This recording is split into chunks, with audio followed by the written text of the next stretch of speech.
The night didn't begin with music. It began with fear, the kind that tightens your chest before you even understand why. I remember standing under flickering golden lights, the air thick with perfume, laughter echoing too loudly, too carelessly, while something invisible but dangerous hovered between us. That was when she leaned closer, her breath trembling, and said the words that would change everything. "Dance with me. He's watching. The reward is a kiss." I looked at her then, really looked, and realized this wasn't about romance at all. It was about survival. And without smiling, without missing a beat, I replied that the reward was too small, not because I didn't want the kiss, but because what she truly needed was far more than that. Before the story pulls you deeper, pause for just a moment. If you believe in kindness, in second chances, in ordinary people stepping up when it matters most, please like this video, comment your thoughts, share it with someone who needs hope, and subscribe to the Kindness Chronicles. Your support keeps stories like this alive, stories that remind us who we can be.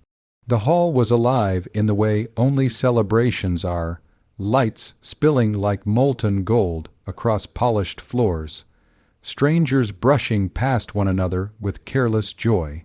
But beneath all of it, beneath the music and laughter, I felt tension stretching thin as glass.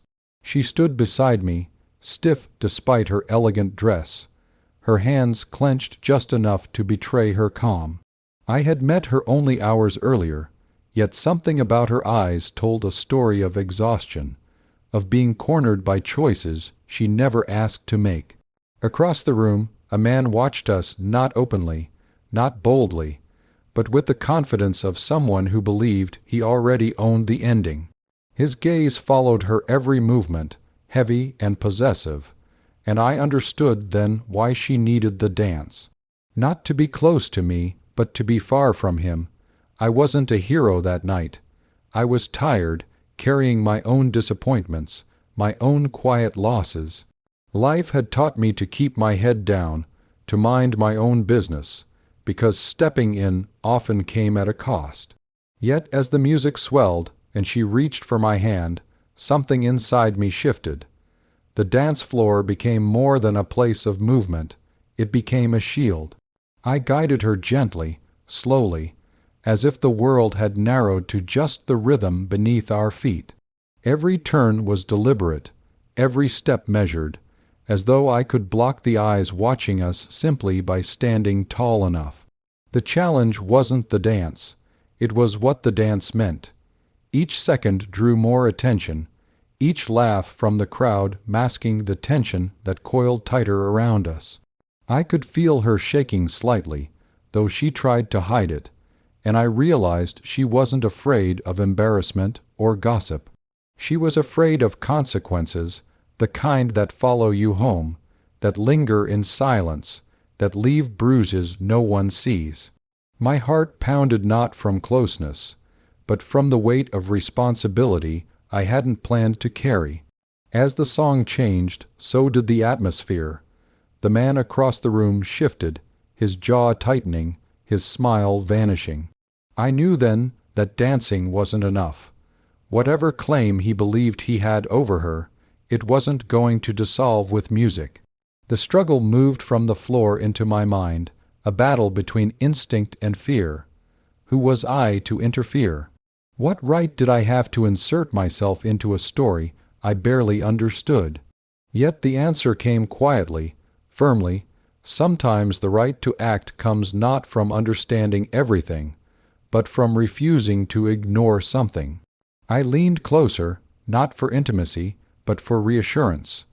I held her as though the world was safe within the small space between us, as though I could rewrite the night simply by refusing to let go.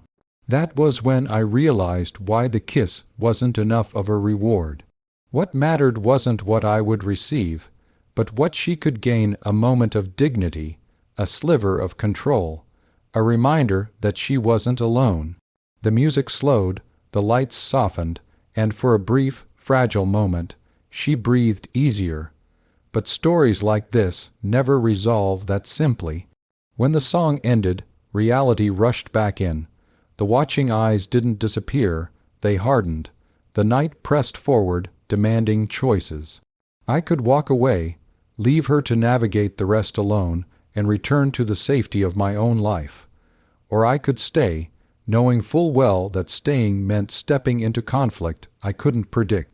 The struggle felt physical, like standing at the edge of deep water, unsure if you'd sink or swim. I chose to stay. Not loudly, not dramatically, just quietly present.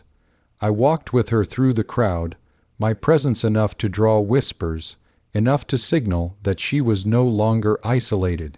The man approached once, his words smooth but sharp beneath the surface, and I answered with calm firmness rather than confrontation.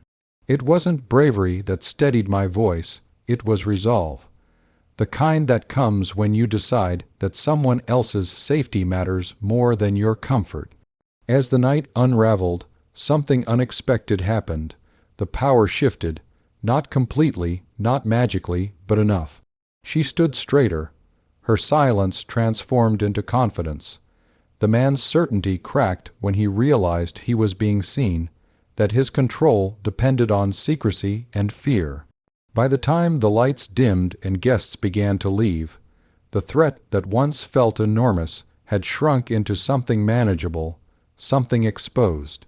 Outside, the air was cool, the city quieter than the storm we'd weathered inside. She didn't ask for the kiss. She didn't need to. Gratitude lived in her eyes, in the steady way she inhaled as if reclaiming herself. And I understood then that the real reward wasn't affection or praise or even thanks. It was the knowledge that a single choice to dance, to stay, to care, could alter the direction of someone else's night, maybe even their life. We parted without promises, without exchanged numbers or cinematic endings. Life resumed its ordinary pace. Yet long after that night, the memory stayed with me, reshaping how I saw the world.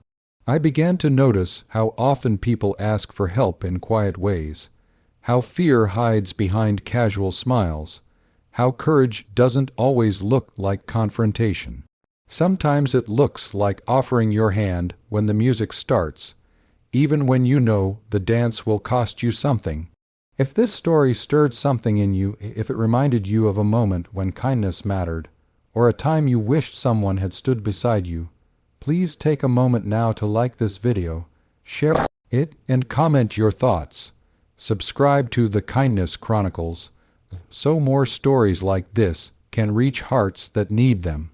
And before this video ends, leave a comment with this line: I choose kindness, even when it's hard. Because stories don't truly end when the screen goes dark. They continue in the choices we make after listening.